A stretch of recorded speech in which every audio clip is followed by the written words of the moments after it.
Hi folks, it's Andy. Welcome to this week's Kendo Rant and Happy New Year 2021.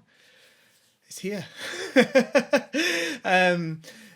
We're already like 8 days into 2021 and yeah, it's going fast. It's great to be back on the channel. I've got a new setup, as you can see. It's, you know, we've had a bit of a move around. I've moved my office around and stuff like that. So things look a little bit different.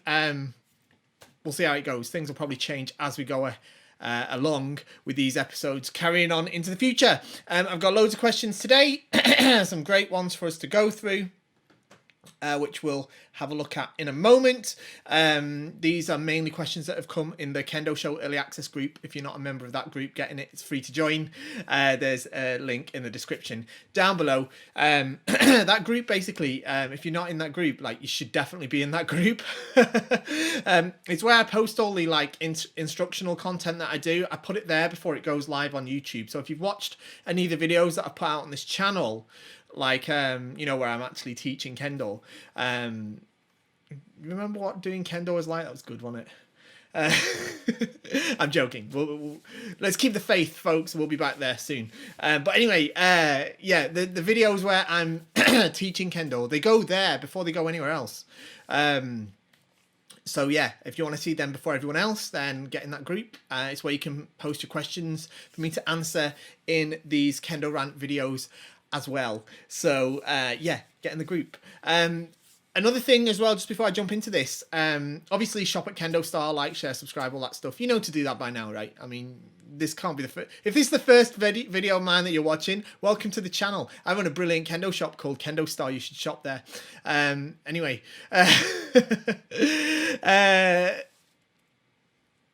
posted a thing in the group about, obviously, look, things are not back to normal as we hope they would be yet. They're getting there. Things are getting better. They might get worse for some of us before they get better, but they will get better. But in the meantime, I talked about doing like a Zoom type live Kendo class / clinic.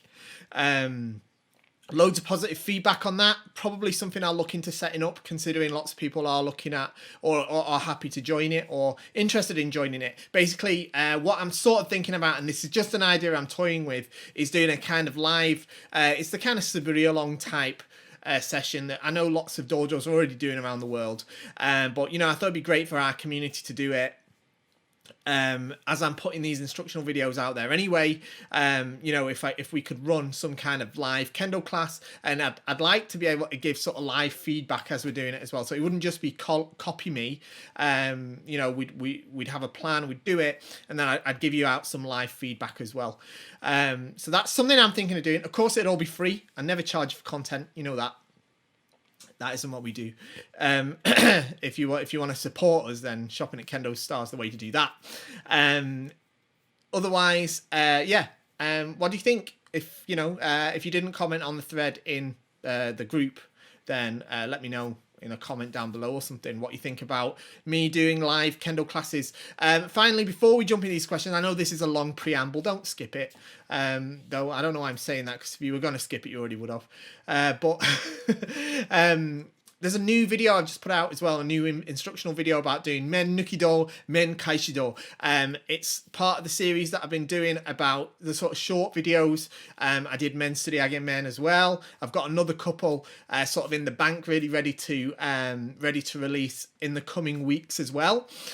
So yeah, I'm going to do my best to try and provide as much content going forward as I can, especially throughout 2021, and especially in this period where lots of us aren't able to get to the dojo. I know it's tough.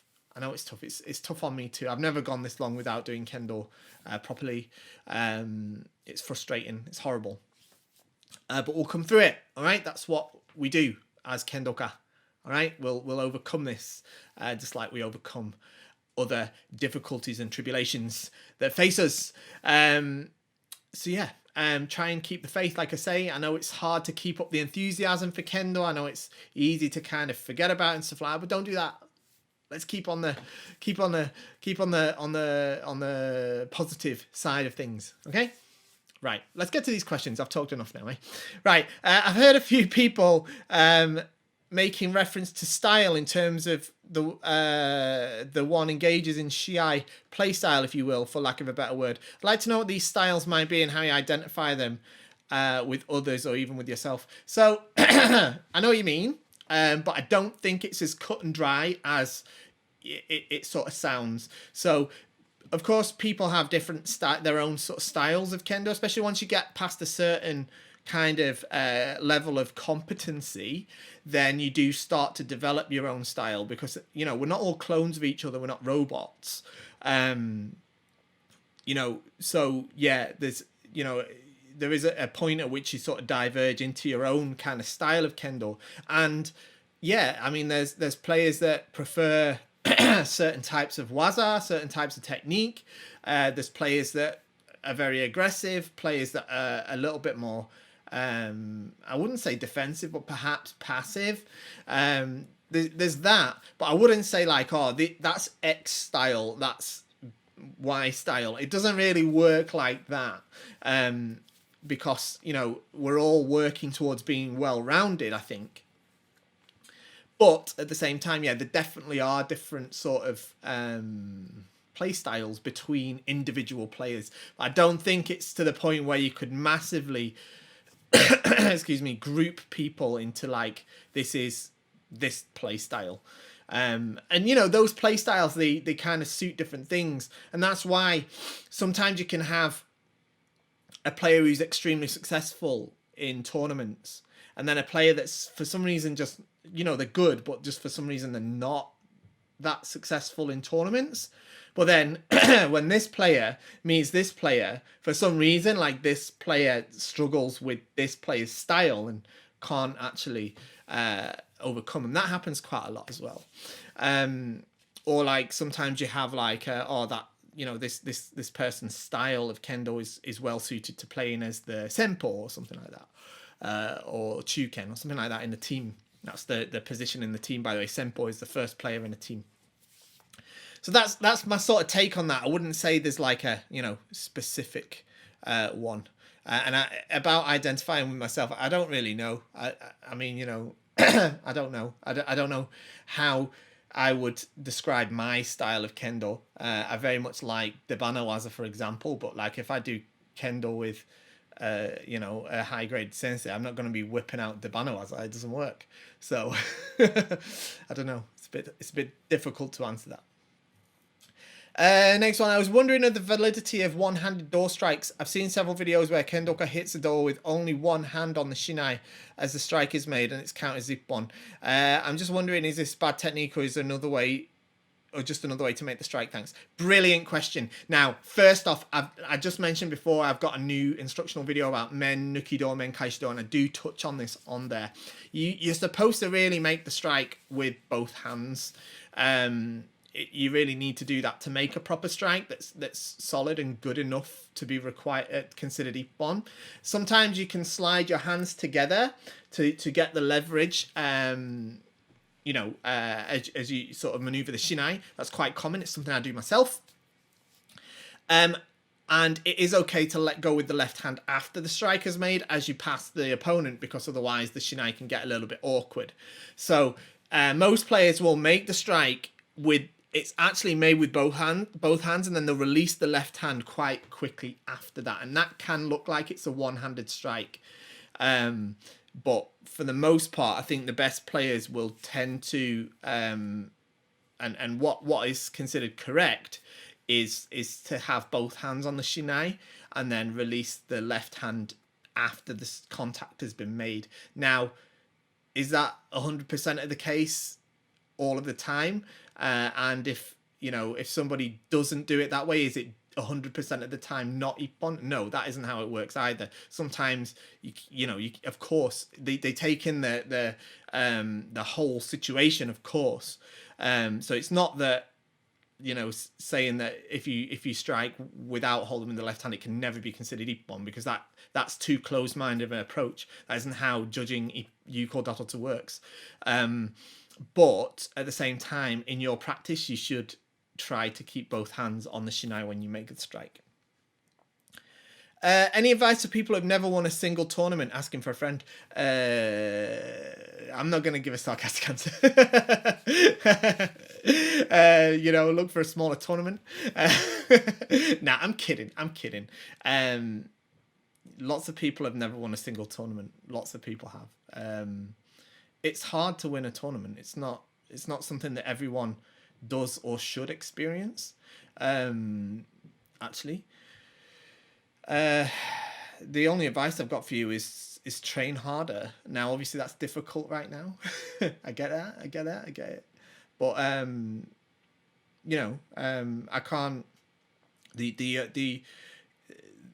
There's no secret to it. There's no secret to winning the tournaments.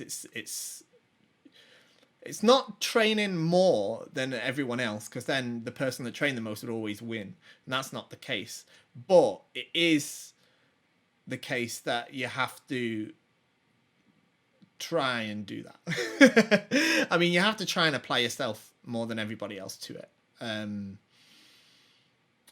Yeah. So just train as hard as you can if you want to win the tournament, and train as hard as you can. Never be satisfied with where you are, and never make excuses for yourself, and don't go easy on yourself. That's the only way to do it, in my experience. Not that I've won that many. Next one. Hello, Andy. Happy New Year, and my best wishes for 2021. Thank you very much. Same to you. I recently saw a video where one Ken sweeps the other Ken's leg and then hit him while he's on the floor. I know that if the other Kensh falls down or loses the shinai, it's valid to strike him before the shimpan stops the shiai. But my question is about the sweeping. Is it legal? I assume yes, because the one who does it is awarded a point, but I've never seen a sensei teach that technique. Here's the video, thanks. So I watched the video. It's a famous video from the police championships. So no, it's not legal to do ashibarai. Ashibarai is the foot sweep. So when you get close and you kick the opponent's legs so they fall over. It's not legal under the general rules of Kendo, under the All Japan Kendo Federation. But the video that you posted is from the All Japan Police Kendo Championships, which is not an All Japan Kendo Federation tournament. It does use the All Japan Kendo Federation rules with some exceptions, including that it is that ashibarai or foot sweeps are permitted in those specific tournaments and those alone. Okay, so unless you are an elite Kendo police officer in Japan that participates in such shiai, and remembering most, I don't know what it's like, to be fair. I don't know what it's like for the sort of regular police guys, if they have in their police tournaments. I'm not sure if it's in those or not. But anyway, unless you're a police officer in Japan doing Kendo and competing in tournaments, then it's not something that you have to worry about or think about as being part of Kendo, because foot sweeps are not part of the Kendo that most of us are involved in. Next one. I see you've released the new Victory Borgo. Yes, I have. It's a fantastic Borg set. There's a video about it. There's pictures about it. It's a brilliant Borgo. I love it. I love it. I love it. And I can't wait to wear it more in 2021. Apart from yourself as the CEO and chief experimenter of KendoStar products, I prefer inventor. Have any of your customers bought the entire range of KendoStar Borgos yet? Not looking for names, just a straight yes or no. Well, no, I can't say everyone's bought the entire range. Now, don't forget, Victory only came out last week, so there's time. There's still time. You can do it. You can do it. If you want to be that first person to buy every one of the KendoStar Borgo, have the full collection, got to catch them all, then yeah, go ahead. Great time for it. Hi Andy, great to see Kendo RANT back. Good, it's great to be back. With the pandemic situation continuing, we're stuck doing solo Kendo and discussion groups. These are still great vital parts of the Kendo path, but I worry about the effects of long-term lack of partner work. If one does not have someone to practice with regularly, how do you recommend they retain or improve their skill and sense of connection and control of the opponent? It's a tough one, isn't it? I wish I knew the answer. I wish I knew the answer, but what I can say is Mitori Geiko is definitely something that you want to do. Mitori Geiko is watching practice, where you watched Kendo on videos or in real life, but obviously not in real life at the minute. You know, joining Zoom Kendo's classes and stuff like that, that's one thing, that's great. Doing Suburi stuff like that's great. Discussion groups, fantastic. But you know, don't miss out on that Mitori Geiko as well. Watch those videos so that you can kind of at least train your mind to be able to tell your body what to do. And then the other thing I'd say on that is that at the end of the day, we're not the first generation to go through this in terms of Kendo. Kendo, you know, after the war in Japan was outlawed, or whatever you want to call it, for a time, and the masters of the day were essentially prohibited from practicing. Now I know there was some underground stuff going on, but you know, for the most part, Kendo wasn't practiced. And people came through that. They came through the other side, and Kendo survived, and people survived, and those masters went on to achieve even more. So it's about patience and perseverance, unfortunately. But we've got the hand that's been dealt to us, unfortunately. So all we can do is use what we've got. There isn't a replacement for partner work. There isn't. But keep doing those classes online. Keep doing those discussion groups. I think that's a great idea. And like I say, just keep up with that Mitori Geiko. Just try and burn it into your brain what it is that those on there are doing, so that you can get your brain to tell your body what to do. Okay, next one. What do you think will happen to Kendo in 2021? What? I don't know, man. Will there be more groups for Zoom, or will they begin to disappear due to the lack of closeness between their members? I don't think they will disappear. I don't think they'll disappear.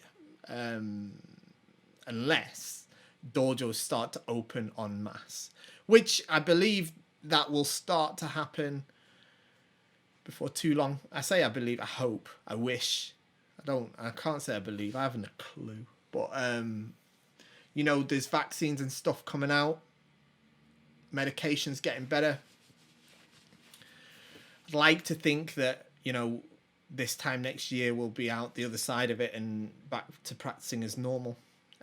My contact lenses will have stopped giving me hassle.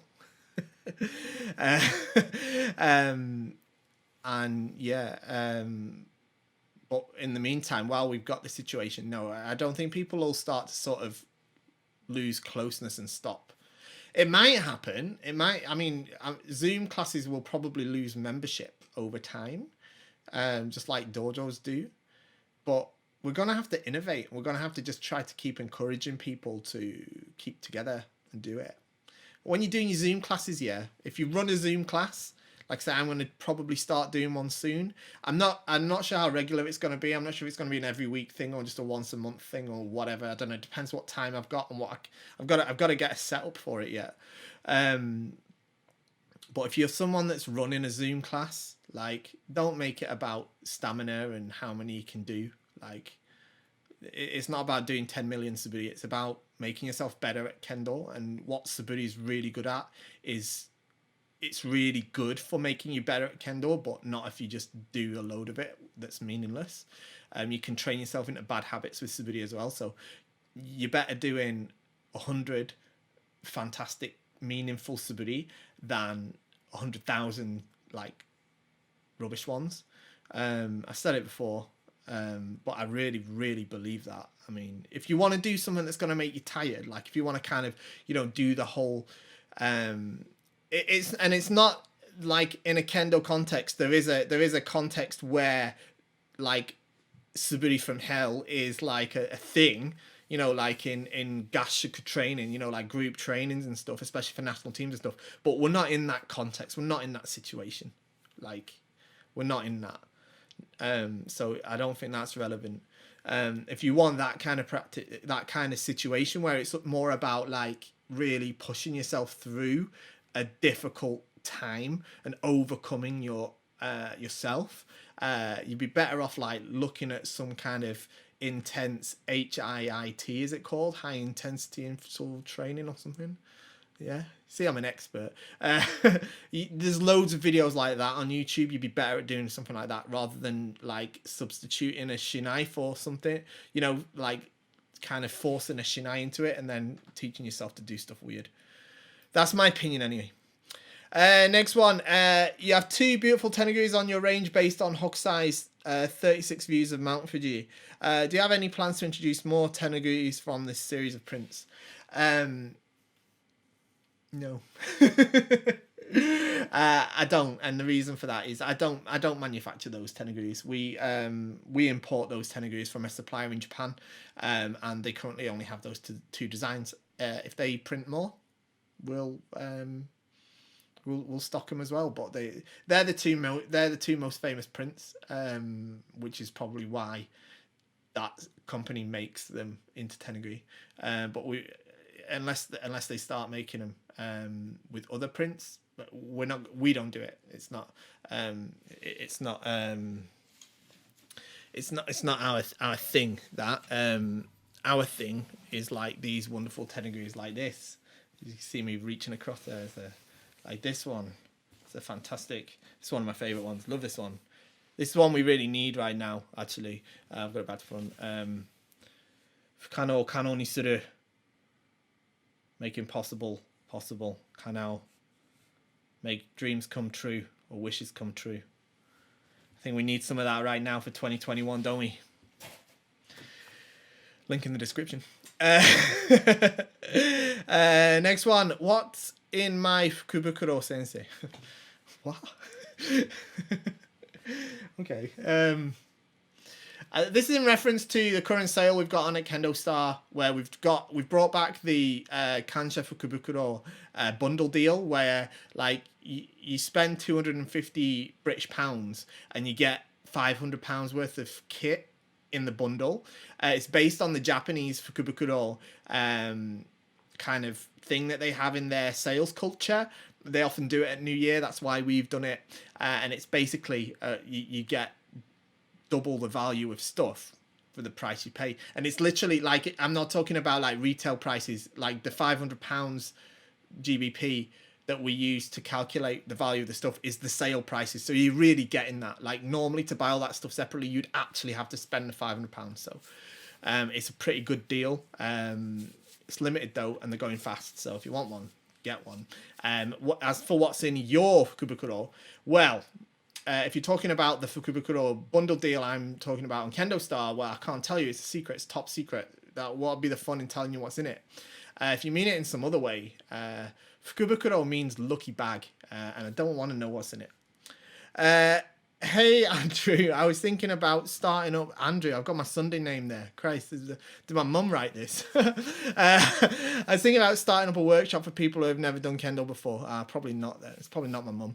I've been doing Kendo for about 1.5 years now. Would it be bad for me to teach beginners at a one-time class? No, I don't think it'd be bad. If you've been doing Kendo 1.5 years, it's just a one-off thing to introduce Kendo to new people. Yeah, I think that's a good idea. Just make sure you teach them properly though. Yeah, don't like teach them anything wacky. Watch my video series Kendo 0 to Shodan. Teach them some of the stuff from that. Don't like just try and teach them all of episode 1 on the first, like as the first. It depends how long you've got them for, but I mean, like if you've got them for like 2 hours, then yeah, try and teach them everything in episode probably 1, 2, and 3 of that. But if you've got them for like half an hour, don't spend half an hour teaching them how to do zare, you know, bowing and stuff like that. Let them hold a shinai, try and get them hooks, you know. But you know, if it's some sort of feeder to a proper kendo class with a teacher, that'd be even better. But I don't think, you know, if you've been in kendo 1.5 years now, yeah, you could show them the ropes, just a little bit. I don't see a problem with that. That's it. Thanks for joining me today. I hope you enjoyed it. I know it was a bit rambly. We had some great questions though. Yeah. I'll see you in the next video. Shop at KendoStar. Bye-bye.